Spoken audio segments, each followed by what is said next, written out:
My name is Mel Luymes, and my family farms north of Guelph, but I actually don't farm. I studied sociology at the University of Guelph, and I work for farm organizations. And OPACA is one of them. OPACA is the Ontario Professional Agri-Contractors Association, which is an organization formed in 2017 related to the PED crisis, actually. Farmers were getting all this funding from the government to stop the spread and biosecurity issues related to PED, and the contractors that apply manure weren't eligible. So that was just one of many loopholes in the system. Farm equipment costs so much these days, out of reach of a lot of farmers. So they're hiring contractors to do a lot of their field operations. So OPACA represents and supports and connects all the types of agri-contracting, like from planting on to harvesting.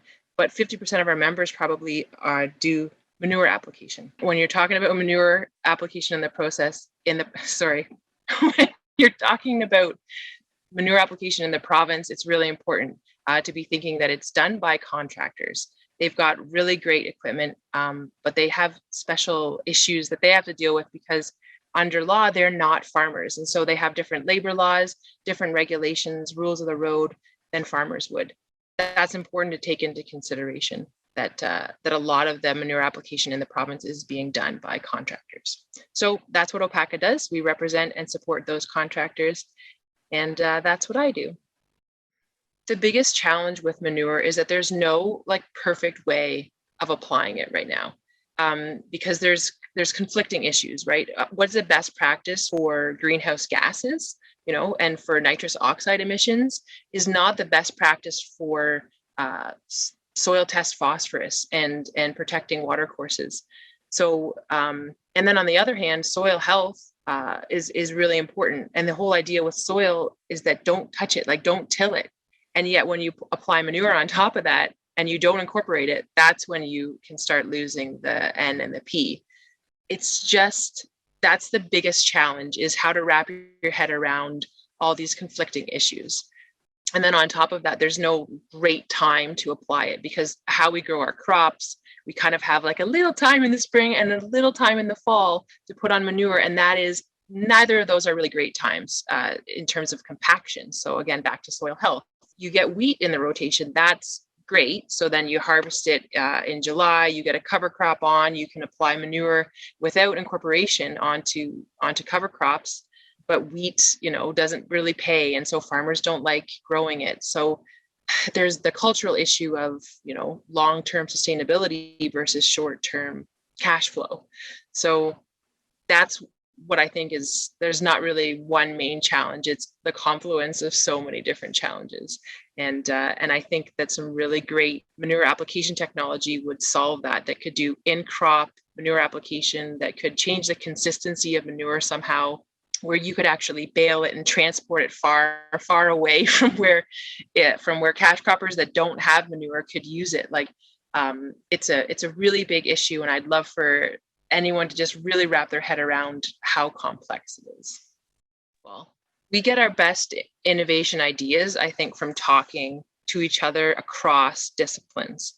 Again, I come from sociology of all things, but so I always have this lens on of the much bigger context. What's the socioeconomic context, and behavioral issues, and why we make decisions and all that. And I love talking with, guys that just love welding and designing equipment versus the farmers that are actually using this manure. That's where I think we get that innovative cross-pollination of ideas.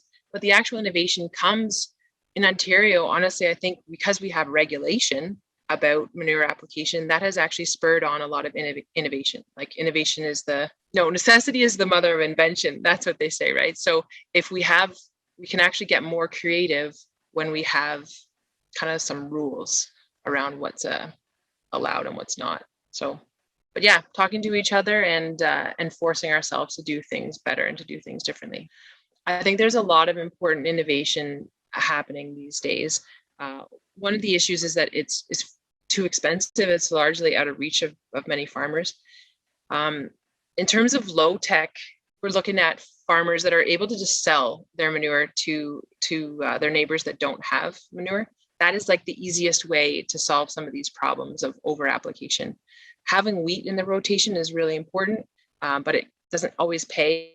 And so that's kind of difficult. There's biodigesters. I think that's pretty innovative, that they kind of capture the energy literally from manure, and it provides digestate, which is the same kind of nutrients but in a different formulation in essence. So I think that has a lot of potential to help with some issues. There's additives to manure like sulfur, nitrogen inhibitors as well that can help deal with some of those issues.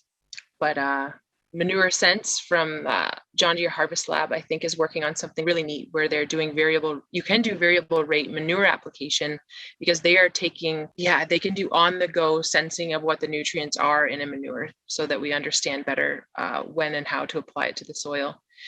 Injecting manure, I hope that that's something we do a lot more in the future. I'd be curious to know if we can inject solid manure somehow. It's going to take a lot of time and resources, but yeah, that's what I'm excited about. I think the biggest barrier to these innovation is that farmers don't have the time or money. They're not creating the demand for this. But it is important from a public standpoint, from a social license standpoint for the whole industry. This is hugely important.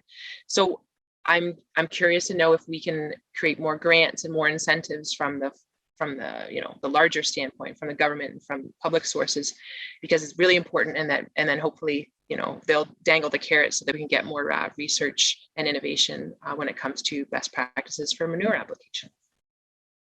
I think it's best for researchers to really understand the sector and to have a number of farmers in their back pocket, that farmers are not just an afterthought, and the use is not just an afterthought, but you start right from the get-go with farmers. And that's more likely that it will be more practical throughout the research, and implementation, and then likely be adopted more readily if farmers were involved right from the get-go on the process.